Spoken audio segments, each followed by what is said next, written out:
Good morning, everybody. My name is Samantha Mirabal with Melco's application team, and we're live again today to see, I think we're live twice actually.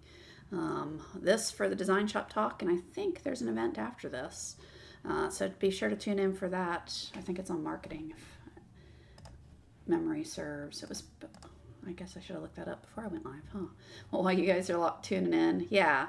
So they're doing a live in a little bit on marketing and branding for your business. So check that out.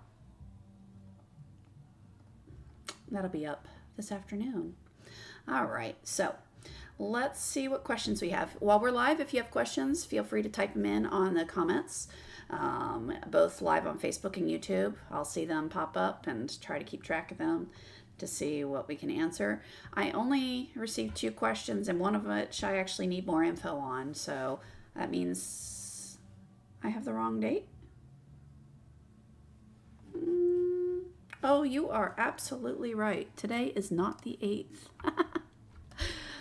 Oh, this is what happens when I do these fast. There we go. There we go.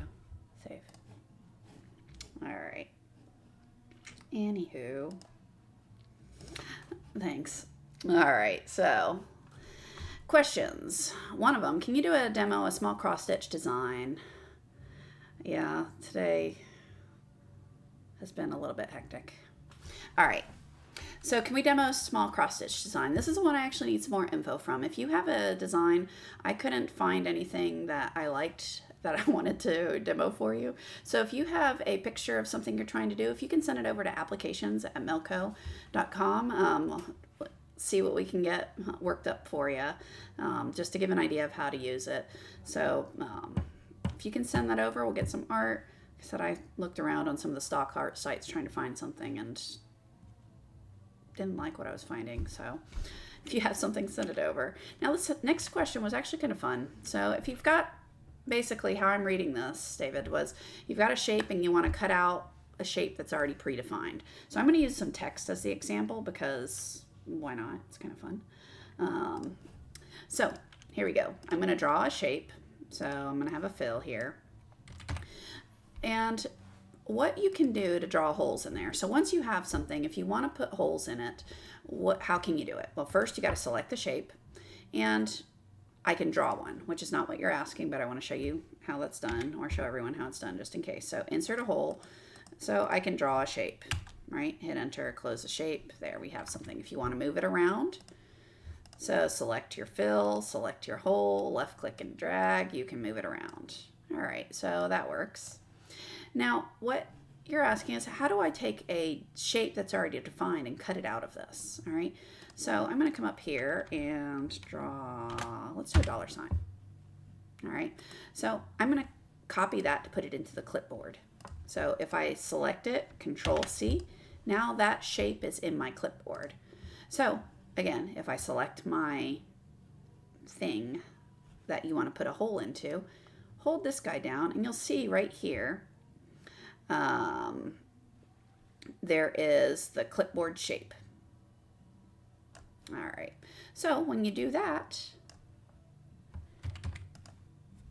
select that, select hole, and then clipboard shape. It's going to put that shape as a hole. The first time I didn't have the object selected, so let's do it again. And why don't we do a different shape? Let's do a heart, because that $sign is ugly. So Control C. So I just drew something, whatever shape you want. Control C to put it in the clipboard. Select what you want to cut a hole out of, and right here, clipboard shape. Select the shape first. I need to then select a hole. So gotta cancel all what I did because I did it in the wrong order. Select the shape, hole, this guy, clipboard shape, paste. Left click and drag, left click and drag, left click and drag. And you can add, basically stamp as many holes as you want in there of the shape that's in your clipboard. Okay, now what if you made a mess like this and you want to clean it up? Select your shape, select the hole you want to get rid of. Say, let's get rid of this guy. I can start deleting things. I can use my lasso tool, which I like a lot. Draw a circle around and it deletes all those points. Okay, so let's say I want to delete a few of these dollar signs. Hit delete. All right. Is there a button on the EMT to reset the design? I want to reset from the machine rather than the computer. I do not have all of the things memorized, and let's see. Retain, move, reset color groups. That's not it. I'll have to look that up for you, because a lot like bypass trim I know is there. I don't know. These are just the ones I copied and pasted out. And move to trim. That's not what you want. So you want an actual reset. So I'll look that up. These are fun. A lot of good, keys that you can do.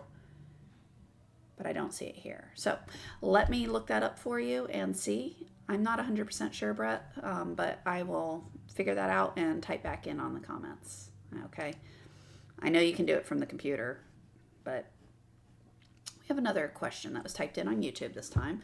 I can't find any information of making the design in a fill pattern larger. For instance, I want to make raindrops larger and further spaced apart.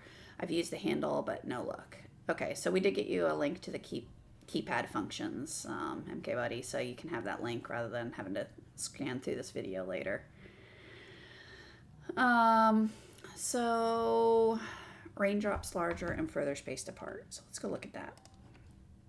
Where is DesignShop? I'm gonna delete this mess that I made and let's go again. So are raindrops one of the standard fill patterns? Let's see, I assume you're talking about decoratives. PQR. It's not. Well, let's look at the fans. All right. So I got these fans in here. So if I go into the properties of this, over here is where you can adjust some of the sizing on it. So let's say I want it to be bigger. I can change this and make it larger. You can also play with these handles and move them around, right? So I can drag this stuff apart and move it around that way, right? So these handles don't actually address size, it's just location, and how the repeat goes. If you want to change the actual size, you would come in here and into the properties and change it to, whatever size you're looking to go to. All right. Sometimes, yeah. So that's where you would find that, is over in the properties here. So is that what you're asking about for the decoratives, the pattern within the decorative? Joanne, let me know. But that's where you would do it, is over here in its properties. The handles are just how you're going to change the spacing around there. Okay. All right, so let me know if that's not what you were looking for. All right, so those are I only had that one question sent in ahead of time, so about adding holes. So just in case you missed it, I'm not sure if you're on yet, but it's literally, you select your shape, click on the hole, click on this clipboard shape button, which is, if you hold this down, it's the second one, left click and drag, and there's my shape cut out of there. See? So you can do that for any shape you copy into the clipboard.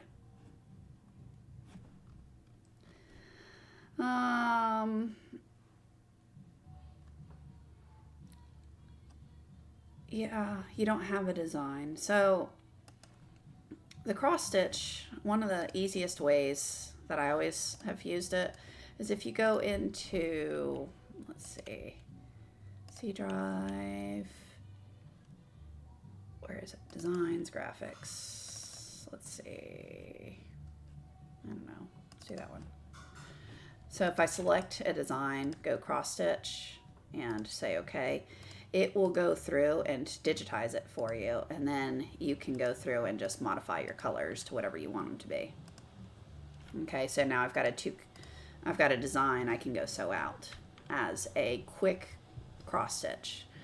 That's usually the fastest way to do it.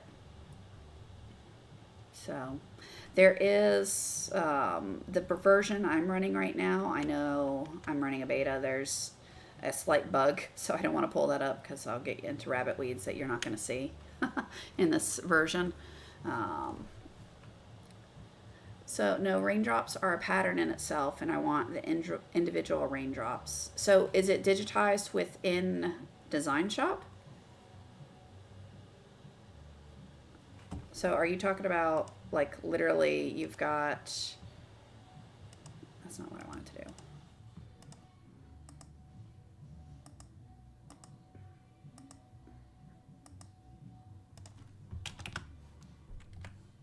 So you literally have an actual raindrop that's spaced out, and it's a bunch of different elements.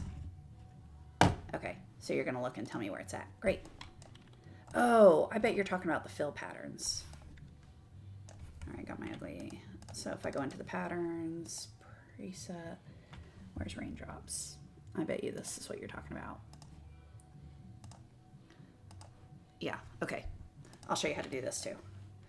All right, so properties, raindrops. I'm gonna change this to satin.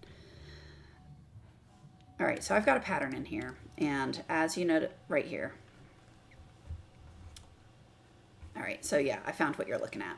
All right, so I've got this raindrop pattern here, and I want to change its size, right? So to do that, what you've first got to do is click the element, and notice if I click down, cancel. All right, let me zoom back out because I had it and then it went away. So click on the shape. I'm going to zoom in on this stuff down here. If I click on here, notice there's a box around it now. So that's going to allow me to rotate it. But I can also click on it again, and now I can scale these raindrops up and make them bigger. Rotate them around. I can take these guys here, which will change the positions relative to the repeat. All right. If I want to change the actual shape of the raindrop, I would come and modify these individual elements here. All right, not that I want to do that, but okay. So I can change the actual raindrop. So let's do that again from scratch this time so we can see it. I'm going to draw a box. I'm going to change this fill pattern. I'm going to go into the properties. Just by double click, right click properties, whatever. I'm going to go change this to raindrops. And I'm going to apply it. So now I've got some raindrops. I'm going to zoom in on this stuff here and click. Get it selected. Once it's selected, now I can scale it, I can move it, I can change it. So I can make the raindrops larger holding my shift key and drag these around. Okay, too big, but I can individually move points around or actually change the placement relative to one another by selecting these points and moving them around. So you can modify all aspects of the pattern by playing with these. Now, if all you're wanting to do is change the repeats from one row to another, you drag this around. Drag these handles around and look at how they're laying out. Okay, so Joanne, does that help? I think that's what you were looking to change, is how do you make these actual things larger or smaller. And it's all by having this box selected.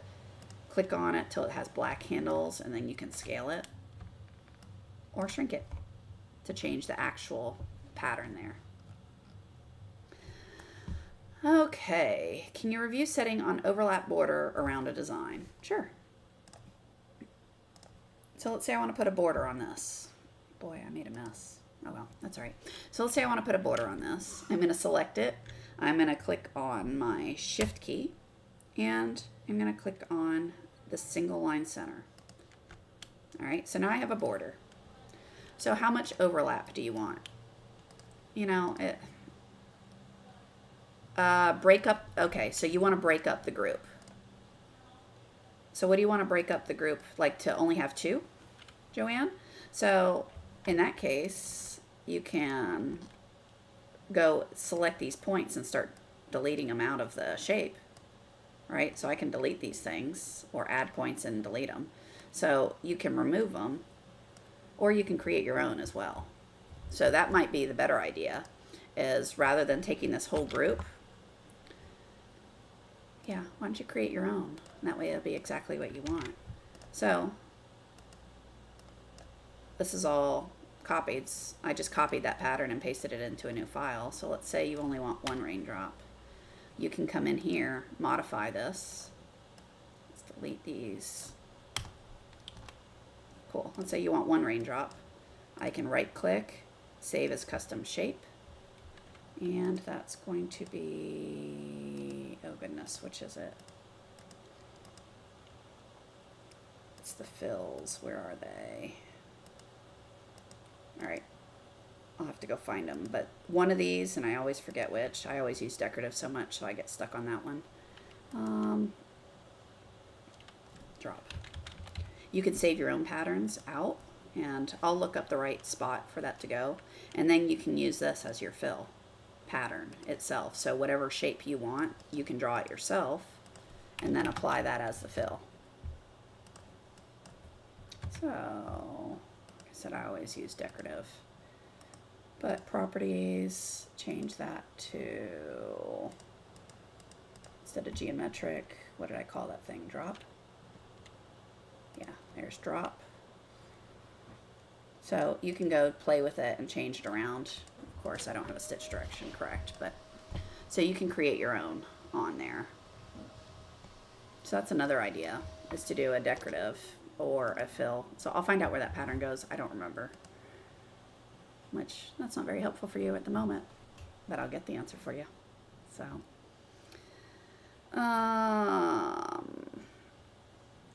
wait, there was another question I missed. Hi, Rob. Okay. Oh, I was on the overlap border before I got distracted by more stuff popping up. Okay, so overlap border. Let's see.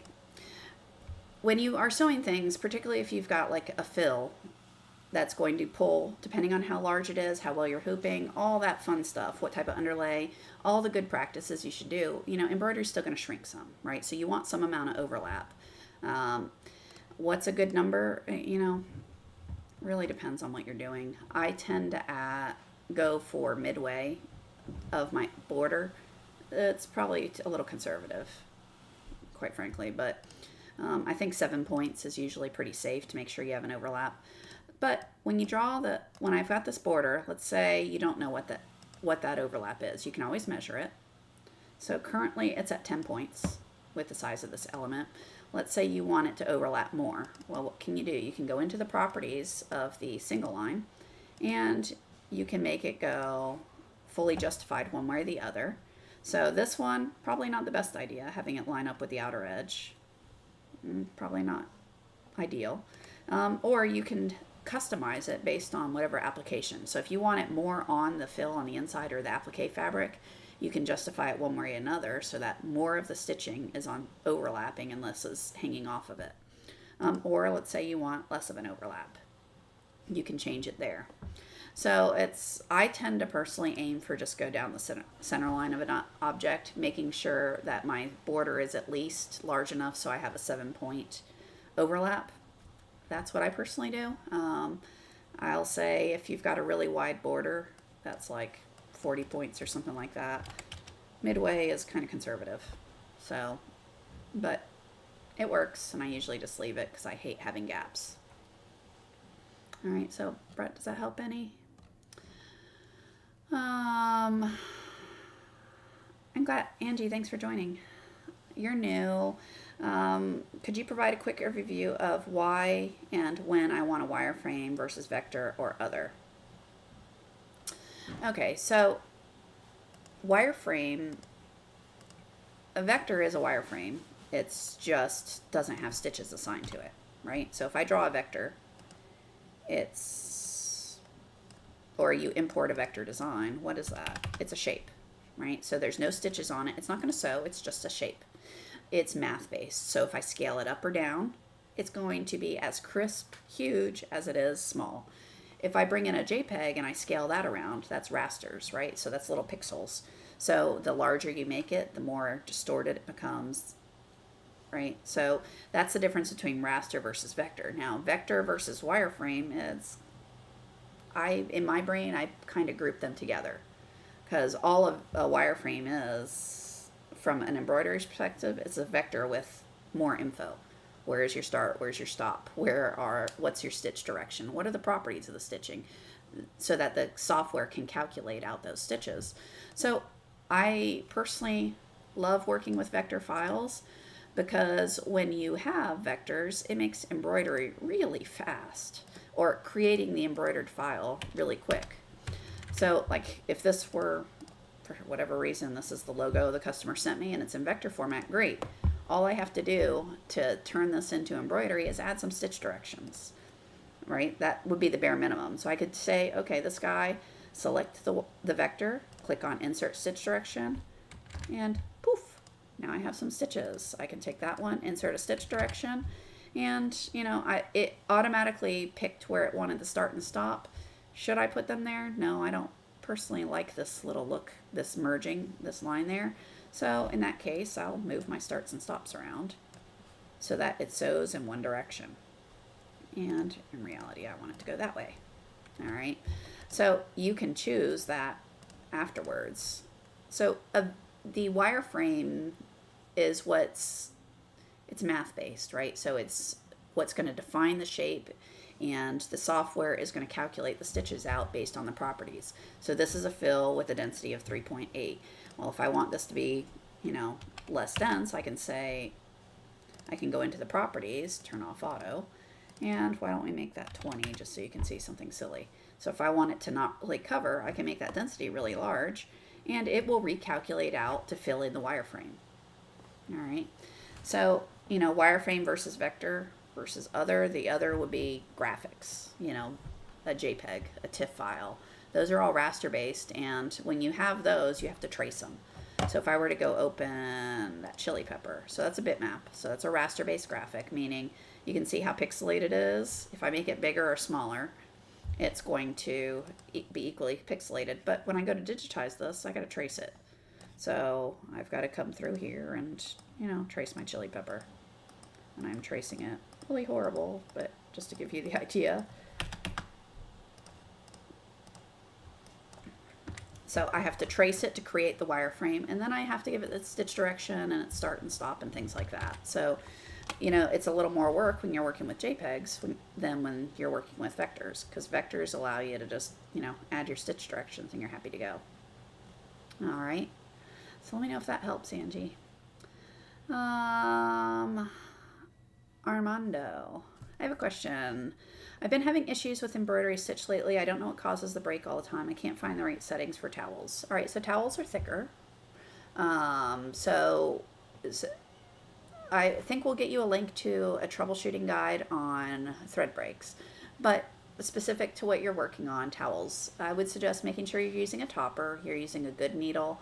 7511 is where I would start with. I usually do everything with a 7511 until I have issues. So a 7511, making sure you have a good design, that you don't have, that the design's not a problem. Another thing is look at your act feed settings. It's thicker, which generally is going to mean your act feed has to come up a little bit. So making sure the needle orientation is correct, that would be another one. And then I know we talked about last week looking for burrs. So if a good troubleshooting technique when you're working with thread breaks is it all needles, or does it happen on every single needle? Or is it only happening on needle 3? If it's happening on every single needle, then I would look at the bobbin area. So if you have a burr on the bobbin case, is your bobbin tension not right? Look in that area. If it's happening on one needle, look at your needle, look at your active feed, look at your thread path, make sure it's threaded right, and that the tubes at the top of the machine are up high enough above your cone. So, that's one good starting point. Which is it, all needles or one needle? All right, so that's just one to guide you down a path. And then look at the type of break. Is it a caterpillar? That's where the thread's like fraying, or is it a clean break? And then that kind of helps guide your decision tree as well, right? If you've got a caterpillar, I personally start looking for burrs as my starting point. If it's a snap, I look at my active feed settings. Okay. But yeah, for a towel, I would make sure your presser foot is at the appropriate height, that your active feed maybe is 6 to 8 as a starting point. Make sure you use a topper, good needle oriented right, and kind of start from there. Okay, let me quick see if that's helping at all. Okay, great. Scrolling back up to questions. What's the best way to stitch 3 letters DCS on the collar of a shirt and on the side pocket on pants? This will be done for school uniforms. Fun. All right, so DCS, I assume that's going to be tiny little letters. I've seen collars done a bunch of ways, so I'm trying to think what would be the best way, because you tell me stuff like this, I can think of 100 ways to do it. First off, digitize it out. So you want DCS in whatever font, whatever height. So let's say you're doing it 0.5 height, and I need it centered. I need to go into the properties and make sure it's set up. Auto underlay works well. I like make sure I have knots. All right, so this will sew. Maybe I want it a little bolder. There, add some pull offset. So I've got some letters. And then you've got to decide, how are you going to use alignment to hoop it? If so, you might have to adjust this. So let's say on that collar, you're going to use the bottom edge of the collar as the alignment point to make sure the text is not crooked. All right, so then you got to decide above that bottom edge, how far away do you want the design positioned? So I'm going to randomly pick 1/2 inch. Are collars that big? Probably not. Maybe 1/4 inch. So all I'm doing is positioning this up 1/4 inch above this bottom line. And why am I doing that? So when I hoop it and I have my collar just kind of floating out in the hoop, I can go pick the bottom of the collar, one side, and say laser left. I can come to another point on that bottom of the collar, laser left, laser bullseye. It'll rotate and center it and place it straight to the collar. And then when I go to sew it, it's going to be however high above this red line is where it's going to sew above that line that you did the alignment on. Okay, so that would position it with what we have here, 1/4 inch above the bottom of this. So I'm assuming the collar would be like up here somewhere. Okay, so laser alignment, if you haven't checked out any of those videos, it's fabulous.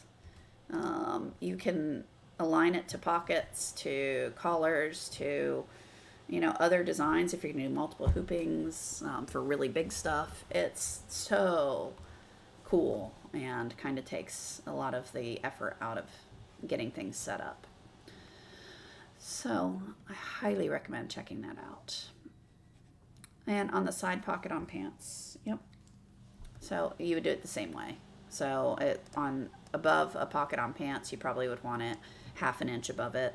So you just pick 2 points on the pocket, laser left, laser bullseye, go to sew it out, and when you do a trace, this will align it to the pocket and rotate it so it's parallel to the pocket and positioned 1/2 inch above it. Where would the laser line be on a cap? So caps are different, right? So caps, you really can't use the laser per se because the cap is raised above the stitch plate. The laser comes in from an angle, so it's offset. So if you you can rely on the laser to get your angle correct, but the center of the design, you need to sight the needle, because if not, everything's going to be skewed off to, the hats are sideways. So it's all going to be skewed off to the right because the laser is off to the side when it comes down. So yeah, you can still use the laser to get your, if you're going to try to do laser alignment on a hat, that's cool. You'd still use the same commands and it'll rotate and center. But then before you start, you need to make sure your needle is centered where you want it to go. Because the lasers on hats, because it's above the stitch plate, it's going to be off to the right slightly. So all your designs will be not quite centered if you rely solely on the laser. So it depends on how well you hoop the cap, an 1/8 of an inch off center from where you actually want it to be. All right, let's see, let me scan back up, see what other questions. Okay, so we did the DCS, the lettering. Angie, I'm glad that helped. Okay, what other questions do you guys have? Because I don't have anything typed in, so it's whatever you guys type in on the live. That's what I got. Let me quick look at YouTube. Looks like I'm all caught up there. Facebook, caught up there. We did get you some links to troubleshooting thread breaks as well as the laser alignment. So whoever's at Milco helping me out, thank you. So I'm stuck here by myself. All right, what other questions might you guys want to chat with? Don't forget, after this, we do have another live on marketing and branding, so you can always check that. So can you show how to overlap and weave letters together? So I'm pretty sure it was Nate who did a video on that. He did a really good video showing how to separate it. So what you would want to do, I'm going to delete this. Yes.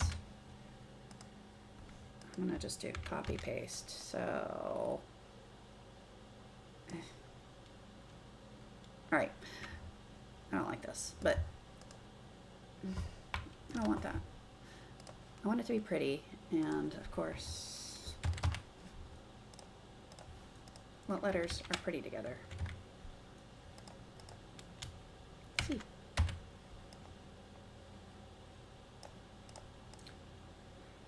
Oh, who knows? All right, I should just do something and quit playing around. Okay. So let's make those overlap. All right, first you got to decide how do you want it to overlap. All right, so first and foremost, plan it out, think about it. So I'm going to say I want the S to go over the C and then under the C. So this side of the C is fine, but I need this to go over. All right, so what do? So first off, I'm going to take this guy, I'm going to my C, I'm going to right click, operations, convert to wireframe. All right, so now this guy is a wireframe. So I need the S to go over it at this point. So I'm going to split this between that point and that point. So I select these 2 points holding my control key. I'm going to split element at selected points. I'm going to add 2 more here and right click, oops, click that. So select these 2 points, click, click, split element at selected points. You can see my stitch direction went a little wonky, so I'll have to fix that, but that's all right. So I want my S to come, this to sew, this to go under my S, so I'm going to move it, and I actually want my S on top. Delete that.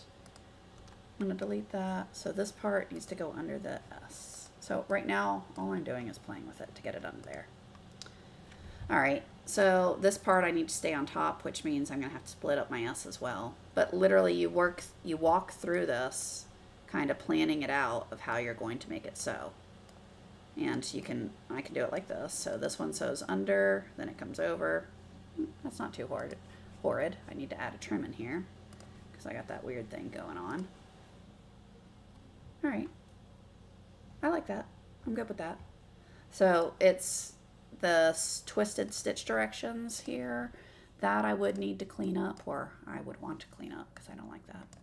So that's better. I like that better. There you go. So what am I doing there? All I'm doing is splitting the element and then thinking through the problem of how do you want it to look. So that's why that planning aspect of it, of what do you want to go on top, what do you want to go under, and then planning it out of how you want it to sew. Notice I have a trim in here. This is all touching. Should I have a trim? Nah. So how do we do that? You can either auto sequence it. You could do that. I don't like doing that. Or you can think it through. So I want this to sew first, then the S, and then the rest of the C. Cool. So this starts here, stops there. My S would need to start near that propeller. So I don't have a trim, so I'm going to move that there. And then why don't we put it ending over here so that I can then do the rest of my C, starting it over here, ending it there. So when I update my trims, I still might need to go play with my settings, clearly, since these aren't quite set up right. Start, end. And if once I adjust my trim settings, that will go away. Or I can even add some manual stitches in there. Okay. Thanks, Dan. All right. What size needles for t-shirts as well? Can you guess what I'm probably going to say? 7511 ball. I use 7511 ball needles for just about everything I do. When do I change? When I'm going to caps. Caps are going to be better with sharp needles. When I go through to designs which are poorly done. So if I buy a design and it's poorly done and I don't feel like redoing it, I just want to get through it, but it's bulletproof, then I go to a sharp needle. If I'm using specialty threads like a metallic thread or a Burmalana, which is a kind of like sewing with yarn. So if I'm using thicker threads, then I'm going to go up in size. Go to a an 80 or even a 90, depending on what you're sewing on. But for just a basic t-shirt, I use a 7511 ball on everything. We did get you some links to a needle overview. All right, so let's see. Yep, I use 7511s, Rob. I'm not sure how to go about explaining this. I was wondering if I can have a brush paint effect behind simple text over it. Yes, but that's manually done. So I'm trying to think if I have any pictures of one. Okay, I'll show you a quick and probably messy way to do it, but you could do it this way. I like things that are fast, right? So, all right. So let's say I wanna. This will make more sense when I'm done. Ignore my. So I'm drawing just ugly shape on purpose. Okay. So let's say I want that to be like a paintbrush splattering underneath this design. So I drew a shape. I don't want any holes. I hit enter. I'm going to give it a start point over here, an end point over here, and a stitch direction like that. Okay, so I'm going to move that underneath here, and I'm going to give it another color. And I'm going to go into the properties. So now we're just going to play around. So I'm going to say random edge, and that's cool. If I'm going to use random edge, I'm going to turn this stuff off. And another thing you can do to give a bit kind of that kind of rough look would be to come in here and say, all right, well, let's open this up some and make it not quite so filled in. So that's another. Well, but how about instead of that, let's keep that at closer to this. And why don't we go put a custom density on it and just play with those? So yeah, it's kind of messy, right? So you can absolutely kind of put that kind of look in there. And let's say you want to customize that even more to make it kind of denser on one side, less on another, you know. I always, when I'm messing with this sort of stuff, and Nate does this completely different, we've gotten to funny discussions about how he doesn't like how I do it. Right here you have, I always use auto apply when I'm doing these, so I can see real time the effect that it's having. Let's say I want the edge to be a little more random. So I can play with it. Or I only want it going on one side. So like I did a clean start and I dragged the paintbrush down. So, you know, yes, you can get that look on there. And the best advice I can give you with these sorts of kind of fun things is play with it. Don't be scared of the tool. You can do a lot of stuff, this custom density, there's some built-in ones you can play with, see if that gives you the look you want. You can move these bubbles around, add points. And how I always do this is I make big changes so I can see what it's doing. And then I go, okay, now that I understand what my changes do, what the effect is, now I can dial it down into what I actually want. And let's say you want that to be multiple colored. Okay, well I can copy and paste it, give it another color, shift it around a little, and let's make it a color that actually blends. And then I can go back into my densities and move that around a little more. So I can get like a blended effect. And those really then, you have to pay attention to your saturation levels of your colors and whatnot, but it's fun. All right, what other questions do you have? Let me quick scan my comments, see if I missed anything, and if I did, I apologize. Got lots of you on today. That's fun. Thank you for joining. Okay, awesome. I don't see any other questions, so I'll talk to myself for a minute more to see if anyone else types stuff in. But if not, we're going to be back next week. See what trouble we can get into, what questions you might have. Remember to type in, I think next week I'm aiming for Friday. Kids are back at school, so if you're like me and your kids are home and they're going back, yay. Anyway, yeah, so back to school, which also means back to sports. I have one child running crew, 2 running soccer, and I train for my marathon, so there's that. Dakota files, that's so dense. How do you take out a bunch of the density without changing the file? It depends. If Dakota tends to do a lot of stuff as OFM, so you can just go into the elements and if it's a native OFM, go into those fills and change the density. So I can come over here and, this is a fill, so or a custom, so that's not helpful. So if it's a native OFM, you just double click on the element you want to take the density out of and change it from 3 to 4 or whatever it is, to increase the number, to reduce it. If it's an expanded file, that's a little more tricky. You're going to be changing the file, so you got to be careful with what you're doing. So if I go open an EXP file, that's an EXP file. I can select either the individual element I want to change. So let's say it's just the bird that I want to change. So I can select that color, right click, go to property, scale, I'm sorry. Right click, go to scale. And over here, you can change the density and adjust it somewhat. It is changing the file. So you are recalculating stitches and moving stuff around. So the larger the change you make, the more likely it is you're going to have issues. So if you make it super dense or super light, you're going to be affecting the file. But this, small changes to these can help some and will give you some adjustment to that expanded thing. If it's OFM, it's easy. Just double click on the wireframe and go into the properties and change your density to whatever you want it to be. Okay. All right. Yeah, so the percentage, I would not do anything. Personally, I try to stay plus or minus 15% at the most.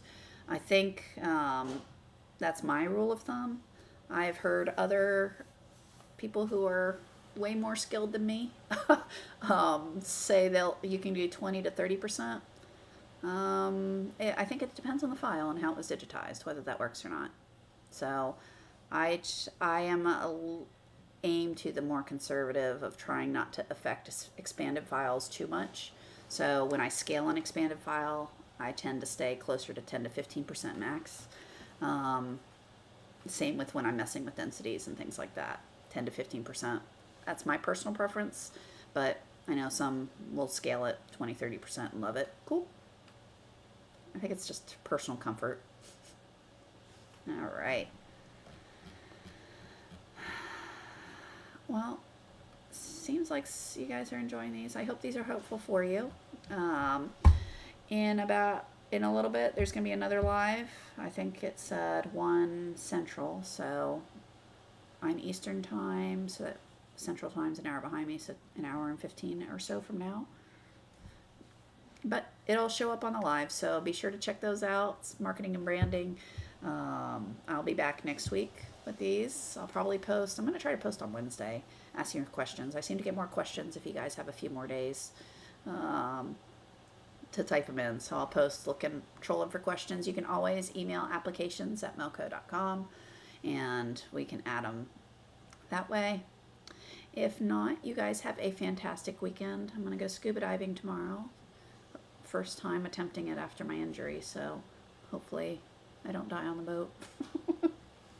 I'm being dramatic. So you guys have a great weekend, and I will talk to you guys next week. Have fun sewing. Bye, y'all.